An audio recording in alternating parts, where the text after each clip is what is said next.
Okay, good morning everyone. Welcome sa ating pagsamba ngayong umagang ito. Ngayon ay Palm Sunday.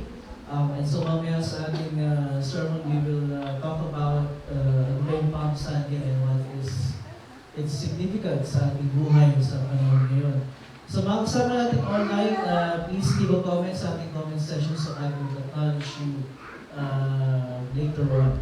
We will begin our worship and we will sing our opening song, More Than Conquerors, hanggang sa ating yung binigay ko kanina na beat.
Impossible.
pangalan ng Ama at ng Anak at ng Espiritu Santo.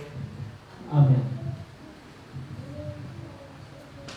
Mga minamahal sa Panginoon, lumapit tayo ng may tapat na puso at pahayag ng ating kasalanan sa Diyos na ating Ama at bumalik sa Kanya sa pangalan ng ating Panginoong Jesucristo upang tayo ay pagkalooban niya ng kapatawaran. Ang tulong natin ay nagmumula sa Panginoon. Siya ang bigla ng langit at lupa. Aking sinabi, ipahayag ko ang aking pagsalangsang sa Panginoon. Iyong pinatawad ang aking mga kasalanan. Sabay-sabay natin ipahayag ang ating kasalanan. O Diyos, amang makapangyarihan sa lahat, amang mahabagi, ako na isang kaawa-awa at abang makasalanan, ay nagpapahayag sa iyo na lahat ng aking mga kasalanan. At mga kasamaan. Na sa pamagitan ng mga ito, ikaw ay nilapastangan ko sa isip, sa salita at sa gawa. At ako'y karapat-dapat na sa kaparusahan mo sa panahon ito, at sa kaparusahang walang hanggan. Ngunit buong puso ako lumalapit at nagsisisi dahil sa mga ito.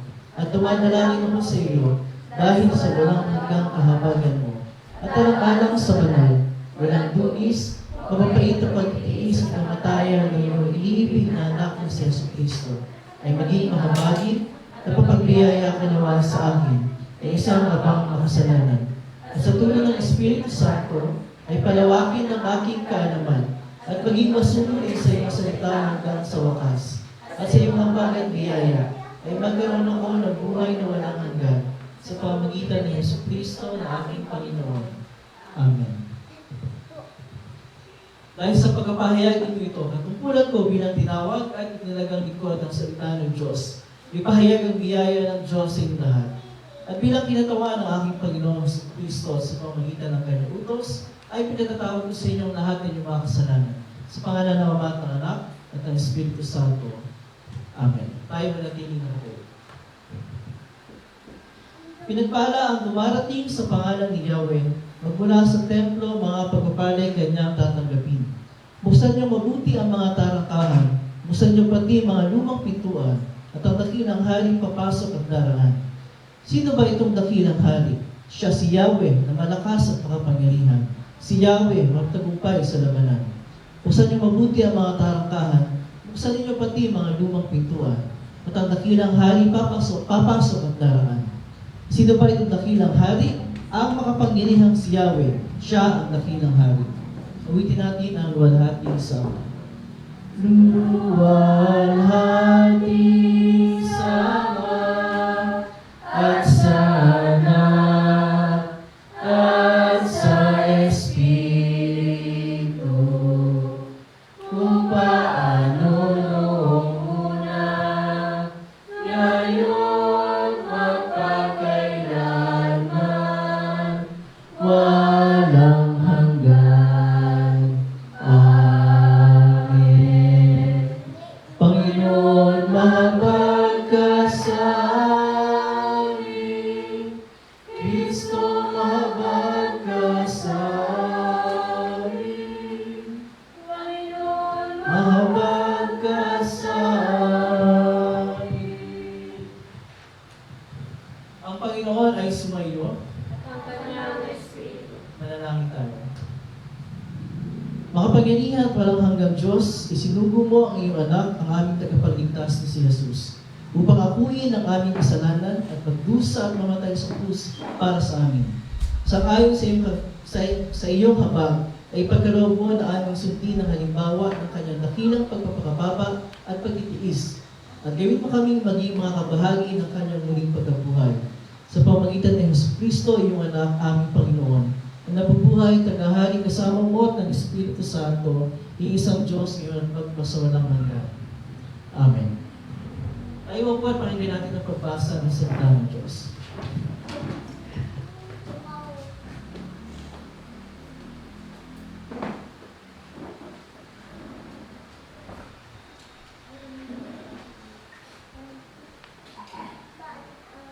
Ang unang pagbasa para sa linggong ito ay buhat sa aklat ng Isaias, chapter 50, verse 4 to 9.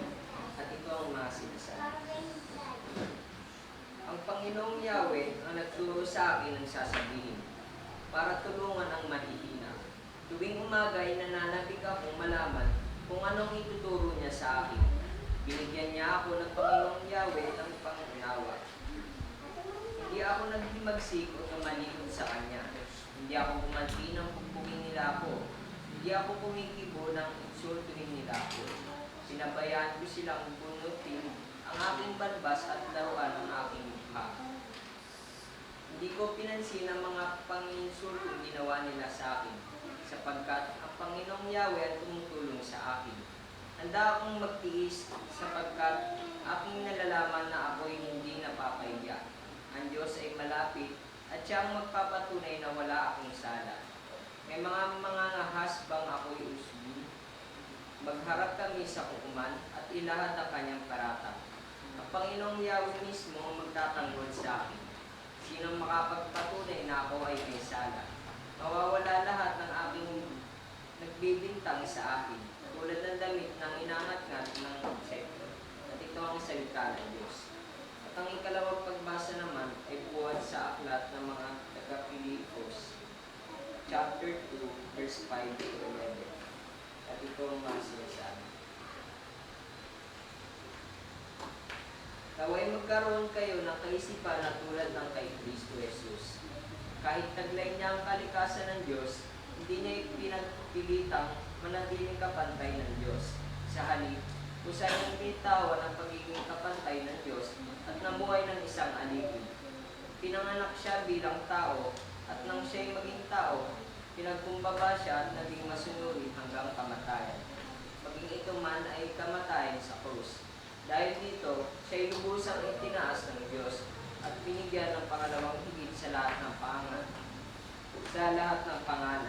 Sa gayon ay, pangalan ni Jesus ay lulot at ipapapuri lahat ng nasa langit, nasa lupa at nasa ilalim ng lupa. At ang lahat ay magpapayag na si Kristo Jesus ay Panginoon sa ikaluluwalhati ng Diyos Ama. Ito ang salita ng Diyos.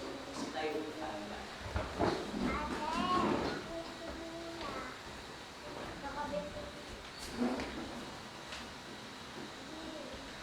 Minsan lamang pumasok si Kristo sa dakong kabanal-banalan at iyo'y sapat na, upang magkaroon tayo ng walang hanggang kaligtasan. Kaya nga, si Kristo ang tagapamagitan ng bagong tipan. Dahil dito, makakamtan ng mga tinawag ng Diyos ang walang hanggang pagpapala na kanyang itinangako. Kaligtasan ay dulot sa mga hilira. May itinangakong walang hanggang tipan. Nagpakumbaba siya at naging masunurin hanggang kamatayan. Maging ito man ay kamatayan sa krus.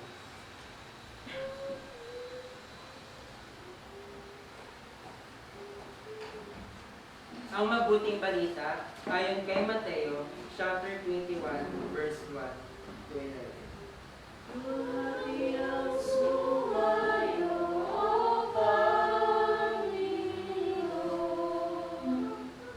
Matagumpay na pagpasok sa Jerusalem. Nang malapit na sila sa Jerusalem, dumaan sila sa Bethlehem, sa bundok ng mga Olivo. Inutusan ni Jesus ang dalawa sa kanyang mga alagad. Pumunta kayo sa susunod na nayon at makikita ninyo kaagad doon ang isang babaeng asno na nakatali, kasama ang kanyang anak. Kalagan ninyo ang mga iyon at dalhin sa akin. Kapag may nagtanong sa inyo, sabihin ninyong kailangan iyon ng Panginoon at ibibigay niya agad ang mga iyon sa inyo. Sa gayon, natupad ang sinabi ng propeta. Sa lungsod ng Zion ay ipayag ninyo. Tingnan mo ang iyong hari ay dumarating. Siya'y mapagkumbaba, masdan mo siya'y nakasakay sa isang asno, at sa isang bisiro na anak ng asno. Lumakad nga ang mga alagad at ginawa ang inuutos ni Jesus. Dinala nila kay Jesus ang asno at ang bisiro, at isinapin sa likod ng mga ito ang kanilang mga balabal at sumangkay si Jesus. Maraming naglatag ng kanilang balabal sa daan, mayroon namang pumutol ng mga sanga ng kahoy at ito'y nilatag sa daan. Nagsisigawan ng mga taong nauuna at sumusunod sa kanya. Sigaw nila, purihin ang anak ni David, pinagpalang dumarating sa pangalan ng Panginoon, purihin ang Diyos. Pagpasok ni Jesus sa Jerusalem, nagulong buong lungsod. Sino kaya ito? Tanong nila. Si Jesus ang propetang taga Nazaret sa Galilea, sagot ng karamihan. Ito ang mabuting balita.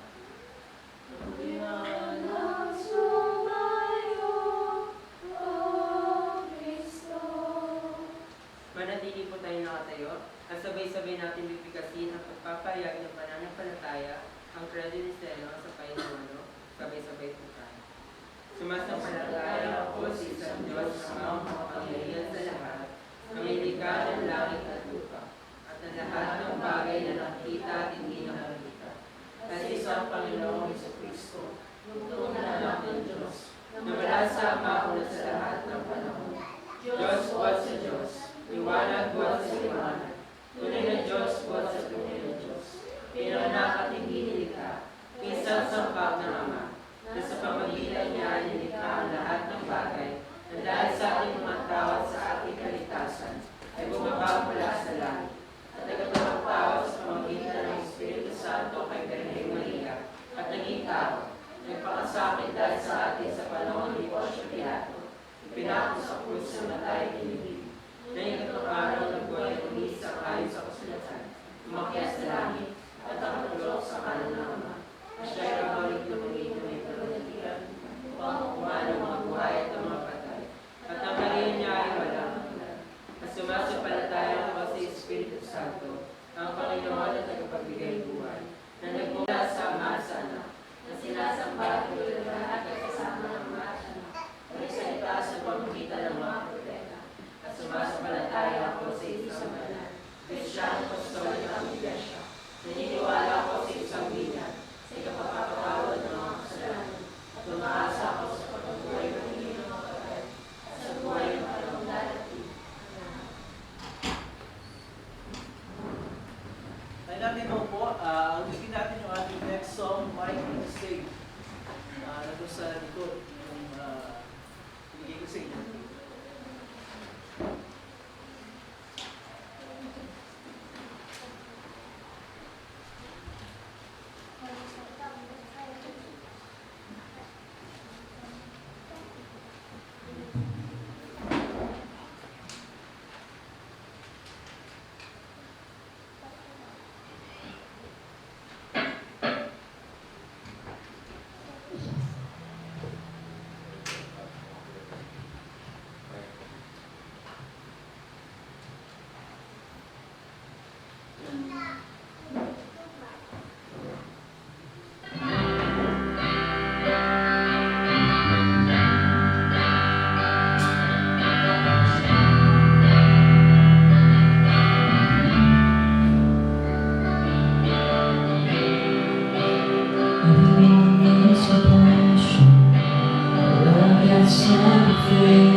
Heroes and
Okay, so Sunday school time tayo together with Teacher Marian and Teacher Abby.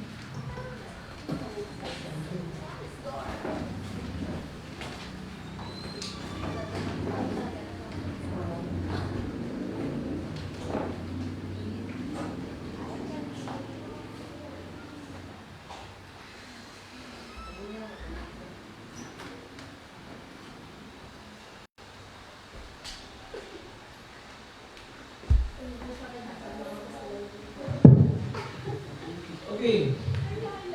Good morning everyone. Magandang umaga. At sa inyong lahat ang masaganang magandang loob. Magkapayapaan mula sa Diyos na ating Ama sa pamagitan ni Cristo Jesus na ating Panginoon. Amen. When was the last time na somebody or someone caught your attention at nasabi mo sa sarili nyo na, sino ba ito? Gusto mo siyang makilala? Sino kaya ito? Yan yung tanong ng mga tao sa Jerusalem pagkatapos silang masaksihan yung mala celebrity pagsalubong sa ating Panginoon nang siya ay pumasok sa lungsod ng Jerusalem. Noong linggo na ngayon ay tinatawag natin bilang Palm Sunday or linggo ng Palaspas. Kasi may it was not the first time na si Jesus ay pumunta ng Jerusalem. Because every year pumunta siya sa Jerusalem para ipagdiwang yung mga Jewish festivals. In this case, yung Passover festival. Pero this time it was different. Kasi merong atmosphere ng celebration nung siya ay pumapasok sa city. Kasi alam mo naman yung city ng panahon na yun, parang sa walled city. May gate. So talagang papasok ka talaga sa city. Literal kang papasok. At habang papunta doon ang ating Panginoon, sinalubong siya ng celebration. Sumisigaw yung mga tao ng papulit sa kanya, nagdadag ng mga balabat sa daan niya, iba kumuha ng dahon ng palma o palaspas, at winawagay-way nila yun habang dumadaan ang ating Panginoon. Kaya yung mga tao sa Jerusalem, they got curious at ang sabi nila, sino kaya ito? Sino ito? Sino ba itong Jesus na ito? Ay pinagbubunyi ng mga tao. At yan ang ating nasagutin niyo yung mga ito. Sino nga ba itong si Jesus na pumasok sa ganung paraan sa lungsod ng Jerusalem? Bilang pasimula, sinasabi sa atin ni Mateo, yung binasa Ebanghelyo kanina, chapter 21, nang malapit na sila sa Jerusalem, dumaan sila sa Bethphage sa bundok ng mga Olibo. Inutusan ni Jesus ang dalawa sa kanyang mga alagad. Pumunta kayo sa susunod na nayon at makikita ninyo kaagad doon ang isang babaeng asno na nakatali. Alam niyo yung asno? Diba? Ano yung asno? Aisha. Ano yung asno? Ano yung asno? Parang donkey. Hindi siya parang donkey talaga siya. Isang asno. Nakatali. Medyo malaki ng mga yung donkey sa tupa. Kasama yung kanyang anak. Kalaganin ko ang mga yun at dalhin sa akin. Kapag may nagtanong sa inyo, sabihin nyo kailangan nyo ng Panginoon at ibibigay niya agad ang mga iyon sa inyo. So yun muna yung bilin na sa dalawa sa kanyang mga alagad. Yun, sa unang tingin, pwede natin isipin na ano lang yung mga simple instructions lang yun. Di ba? Pero nakapaloob doon sa mga instructions na yun, yung isang katangian ng ating Panginoon. No?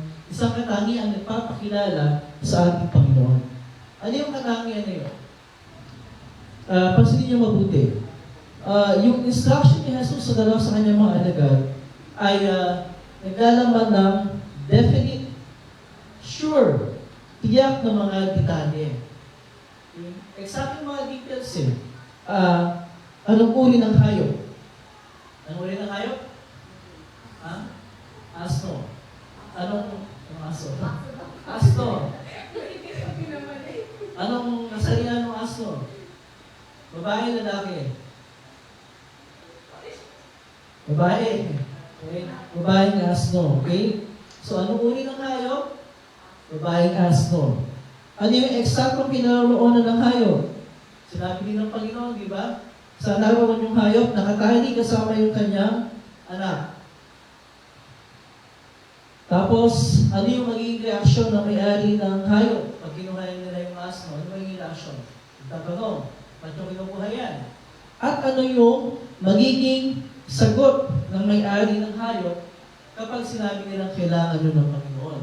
Diba? Sasabihin lang nila, ba't yung kinukuha yan? Kailangan ito ng Panginoon. At sabi ng Panginoon, papayarin siya ng kunin mo yung babaeng asno.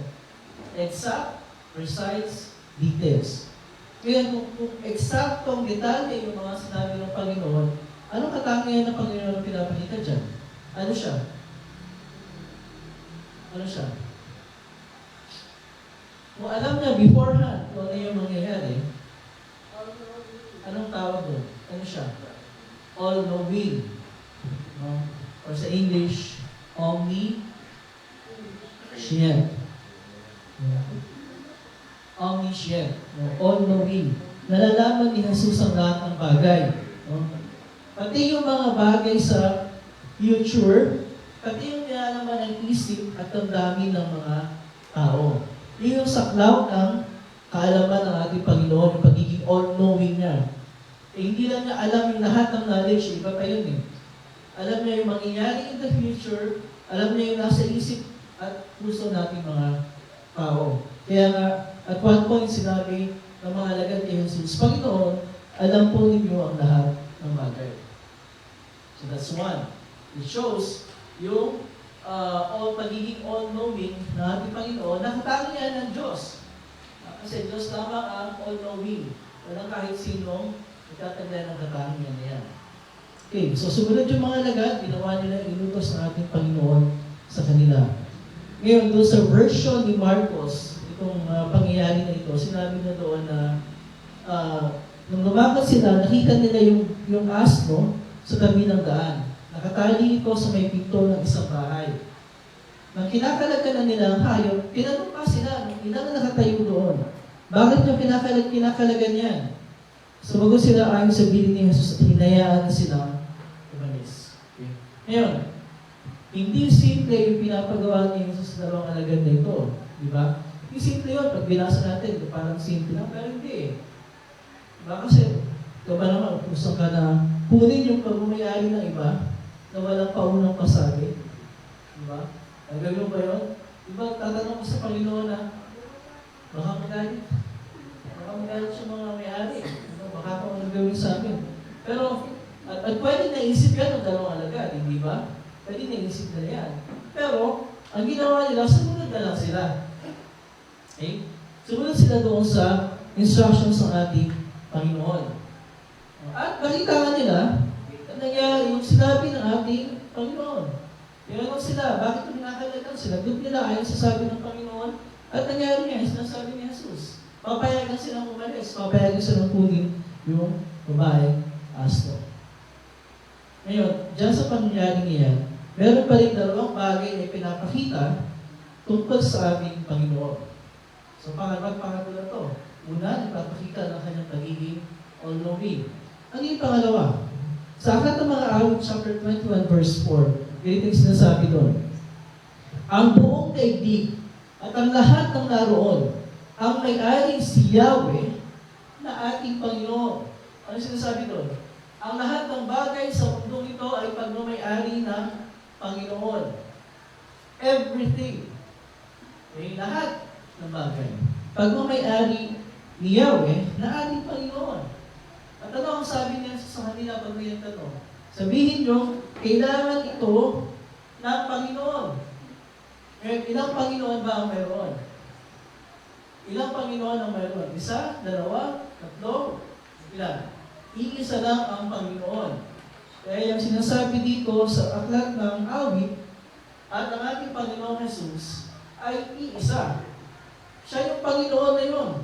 Ang nagmamay-ari ng lahat ng nasa mundo, nasa daigdig.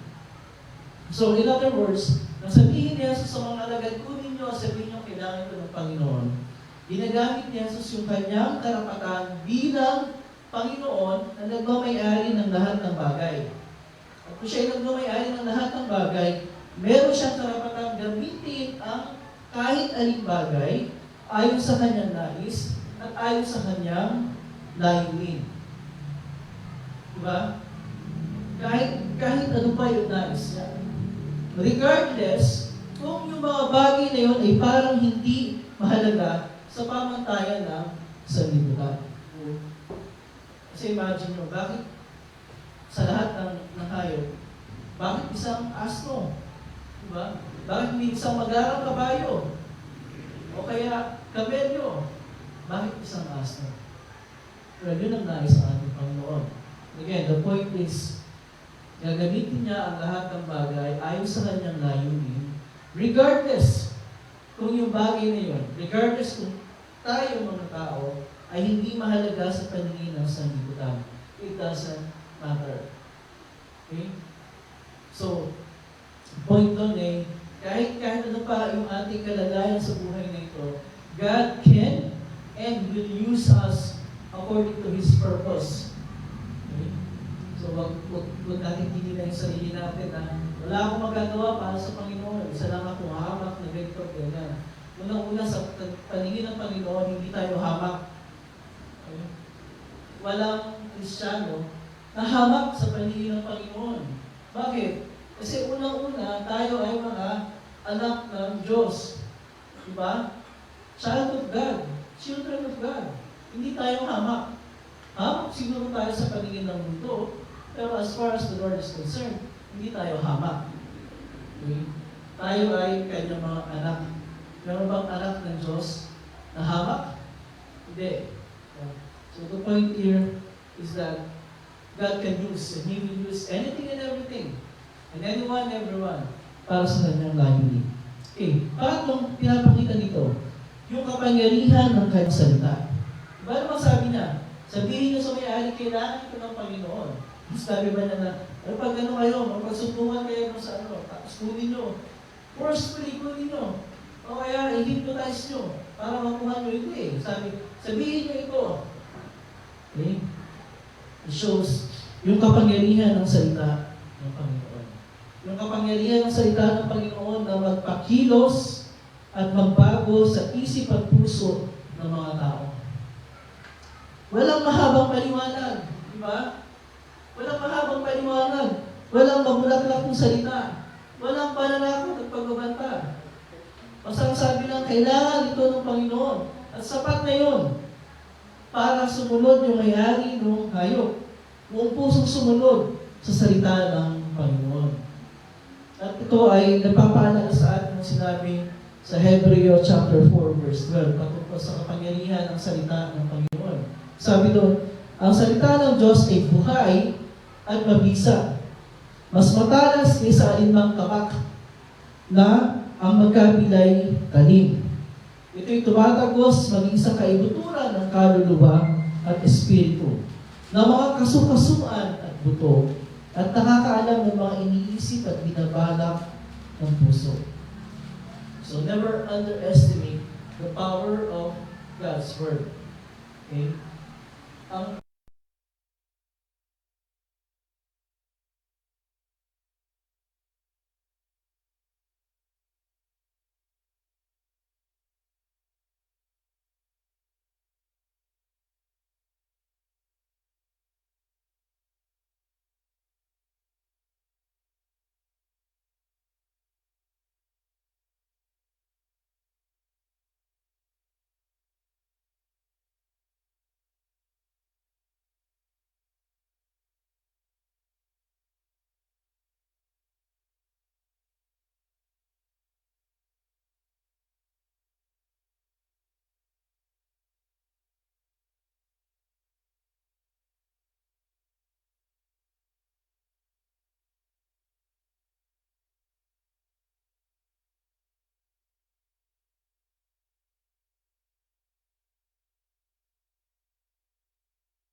teachers, Teacher Marian, Teacher Abby. Go ahead.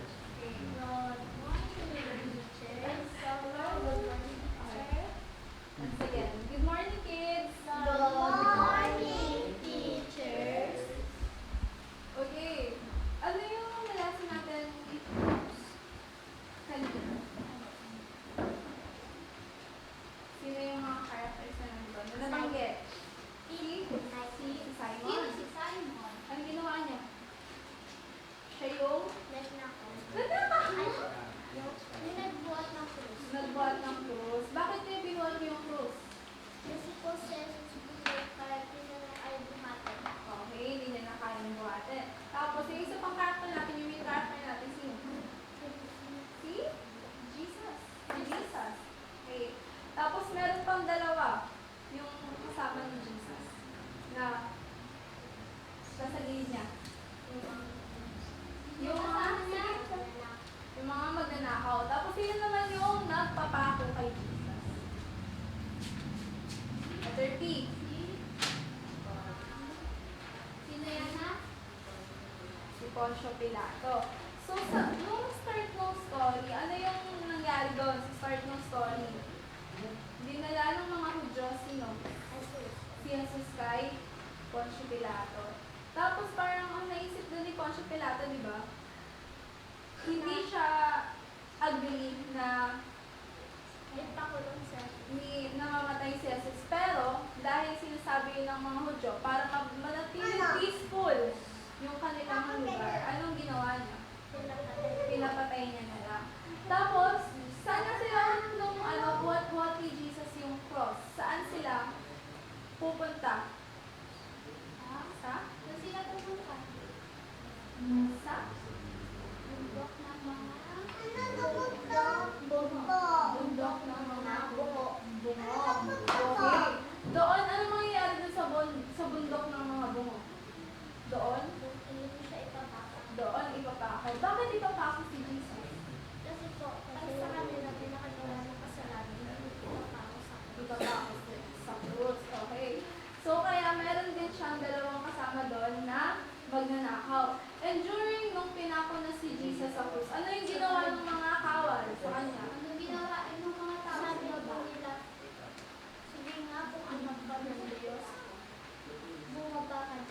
Bumaba yan. Parang minamok nila si Jesus na patunayan na siya yung anak ng Diyos. Pero nagalit ba si Jesus? Ano sabi niya?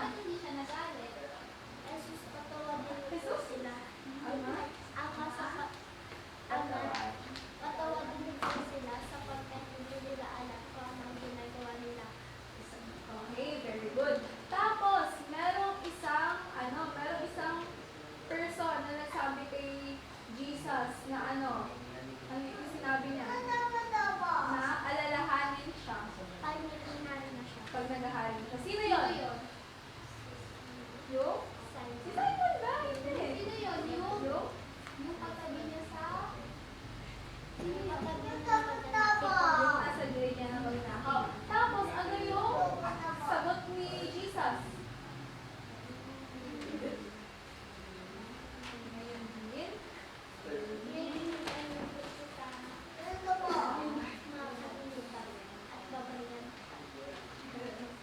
Isasama. Paraiso. Okay. So, ano yung moral lesson ng story natin? Bakit ba ginawa ni Jesus yun? Bakit siya willingly nagpapako sa krus? Para makuha or mabayaran yung mga kasalanan natin. At dahil dyan, mag-remember verse tayo na, okay, recite out, relax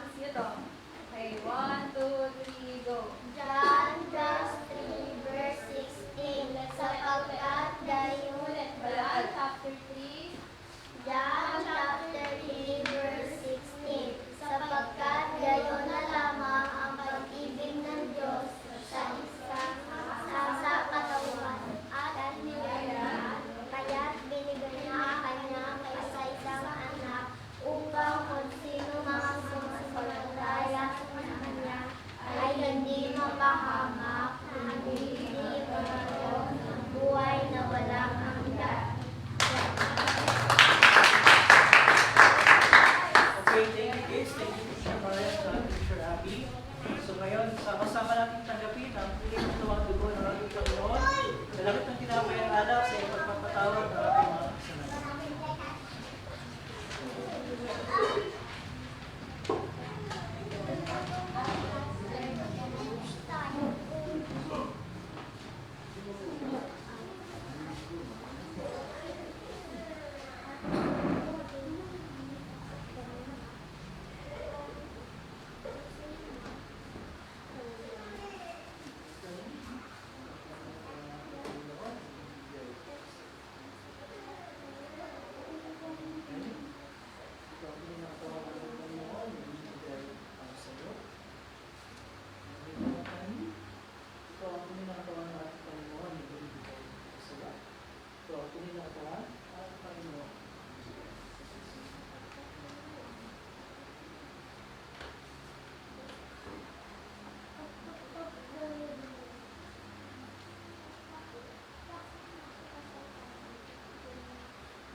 Ang tunay na katawan at gunawa ng ating Panginoong Kristo, ang siyang magpalakas ng Panginoon sa inyo sa tunay na pananampalataya mo sa buhay na walang hanggan.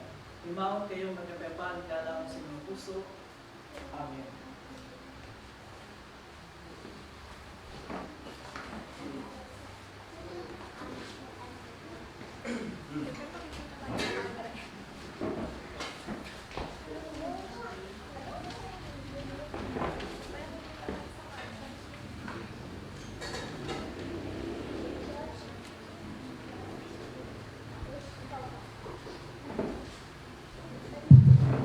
Tayong lahat ay tumayo at ating awitin ang pagyaw sa kapayapaan. Panginoon, ngayon ay hayaan ng iyong lingkod ay pumanaw sa kapayapaan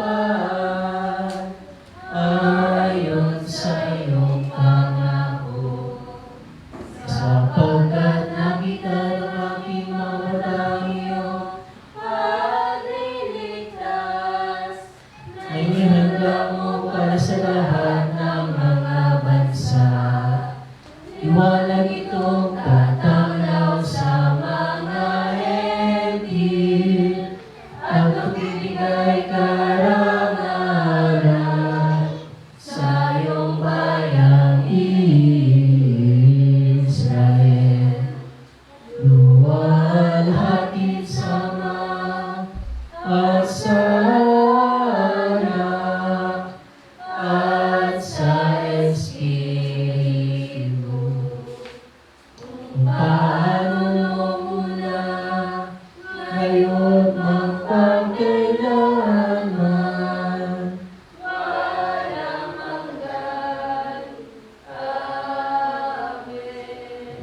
O pasalamatan natin ang Panginoong Diyos sapagkat siya ay mabuti. At ang kanyang pag-ibig ay pangalang hanggan at mananatili. Isasalamatan ka namin, Diyos na mapangyayang sa lahat, sapagkat piniginhawa mo kami sa pamagitan ng sakramento ito. Idinadalangin namin na sa pamagitan ng kaloob na ito, ay palakasin mo ang aming pananampalataya sa iyo, at paningasin mo ang aming pag-ibig sa isa't isa. Alang-alang kay Yesu Kristo ang aming Panginoon, na nabubuhay at naglaharing kasama mo at ng Espiritu Santo at isang Diyos, magpakailanman. Amen. Ang Panginoon ay sumayo. At ang kanyang Espiritu. Purihin natin ang Panginoon. Magpasalamat tayo sa Diyos. Tanggapin ang pagpapala ng Panginoon. Palayan ka naman ng Panginoon at ingatan. Paliwanagin naman ng Panginoon ang kanyang mukha sa iyo at mahabag sa iyo. Ilingap naman ng Panginoon ang kanyang mukha sa iyo at bigyan ka ng kapayapaan. Amen. Amen.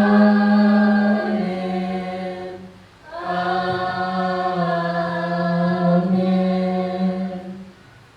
Please be seated. We will sing our closing song. Great Collection or Hail Jesus from the Lord.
Okay, good morning everyone. And welcome sa ating ipagsama ngayong umaga ito. First of all, we'd like to acknowledge yung mga kasama natin online. Sino ba yung mga kasama natin online?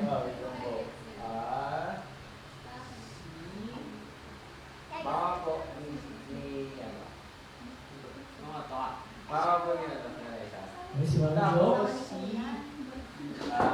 Lenny Bordon Morales. Lenny. And? Tapos si Ate Jerko. And Joy. Okay, so welcome po sa inyo lahat. And to all the others na hindi nag-leave ng comment, maraming salamat sa pag-ibahagi sa ating pagsama. First, we would like to thank yung mga leaders natin ngayong umaga ito sa ating worship. Yvlook and Desi for leading us at worship songs. And our teachers for today, Teacher Marian and Teacher Abigail. Our readers, Brian and Andrew. Thank you. And also, of course, we will have our Sunday school team meeting mamaya. And also, starting tomorrow, well, actually, ngayon yung start ng Holy Weekend. Diba? So we are commemorating or observing Holy Week or Mahal na Araw. We commemorate yung paghihirap at kamatayan ng ating Panginoong Jesus doon sa krus bilang kabayaran sa ating mga kasalanan. Pero yung Good Friday is not the end of the story kasi merong Resurrection Sunday, merong linggo ng pagkabuhay where we will celebrate yung muling pagkabuhay ng ating Panginoon. And speaking of muling pagkabuhay, that is on next Sunday, April 5. At katulad ng in-announce ko last Sunday, we will have a joint Easter worship service on Sunday together with the group of Pastor Justin. At tinay natin gaganapin doon sa kanilang lugar, sa Mandaluyong, sa Kai Gardens, sa Ping. So ang ating call time, ang ating meeting place ay dito. And we will leave before 6 a.m. Okay? So before 6 a.m., nandito na tayo dapat lahat. Kasi kailangan makarating tayo doon by 7 a.m. Okay? Kaya naman yung kasimado kayo. Okay, so before 6 a.m., lahat ng kasama, dito tayo mag-meet and then pupunta tayo doon. Okay? So I am assuming na lahat na nandito ngayon ay we're sure na kasama na tayo. Diba? So, yung ating worship team, Yvlook and Desi, bahala na kayo kung kailan kayo magpunta. Sineto na kay Yv yung song choices ni Pastor Justin para sa worship. So, Brian, good. Andrew, Sunday, nag-isama ka? Aisha May, nag-isama ka? Si Kathleen. Alam mo kung sino kasama agad, lagi naman sila nung sabi ko. Si Kathleen. Sige po. Si Sarlene. Hindi ko po siya sasayin. Sige, so invite mo. Abby, Si Dad po. Si Dad. kasama si Dad. Okay, si Brianna. Hindi pwede mawala si Brianna kasi birthday niya. Kaya natin kakantahan sa Sunday, ha? So, grand celebration po, maraming. For si Lai, kasama si Rosan. Okay. Marian, mama, sama ko. And yung mga kids, sino kasama kids natin? Sila. Or hindi sure. Pero pwede namang sumama yung mga kids. Sila. Si Bessie, mama mo. Ano mo? Okay? And then, of course, congratulations sa lahat ng mga graduates. And yung mga mag-moving up. So, yung mga nandito kayo, sa Blessy, Brian, and Brianna. So, congratulations. And syempre, God's blessings sa next chapter. Yan yung pag-aaral. Okay, additional assignment to the announcement. Thursday, yung ating VBS lesson discussion and everything else. So Thursday yun. Ano oras tayo? 8 po. 8 a.m. Hanggang sa matapos tayo. And then we'll see kung sa gabi magkaroon tayo ng worship, ha. And then Friday, Good Friday, meron tayo syempre worship para doon sa 7 last words ng Panginoon. And then of course, Sunday will be Easter worship doon sa doon kila Pastor Justin. Para lang alam natin again, meron dalawang worship sa Sunday. Yung first worship, yun yung mas kaunti. Kasi meron yung celebration ng Holy Communion. And then yung second service, nandun yung maraming tao. Kasama yung mga invited na Pastor Justin. Walang communion doon. So we have 2 worship services on Sunday. Okay? Mamaya may kakausapin ako tungkol sa ibang mga arrangements sa Sunday. Alright? So I guess that's it. God bless everyone. We will see you Thursday para sa mga teachers, okay? And Sunday para sa lahat. Bye-bye. God bless you.